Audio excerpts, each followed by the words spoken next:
Hello guys, andito nga po pala kami ni Bunso nakapila sa PSA. Sobrang lamig. Sana nagdala ako ng jacket. Anemic ang lola nyo.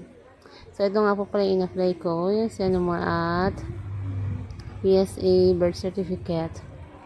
Ayan. Alam niyo na yan kung ano yan. Tsaka for info nga pala guys, dito kapag pupunta ka ng PSA, kailangan may national ID ka para makapasok ka agad pag walk-in ka lang. Kasi for appointment po talaga yung transaction nila dito. Ayan, selfie-selfie kami ng aking Junakis. Buti na lang talaga nagamit ko yung national ID ko for the first time.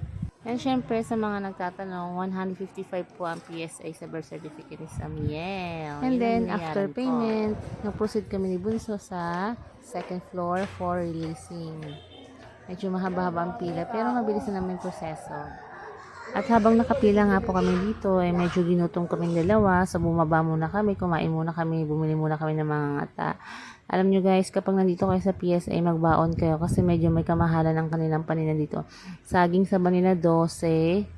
Yung donut na yan, 12 dito yan sa bahay 20 sa kanila. Tapos yung kakanin, 20 pesos at itlog, 15 pesos.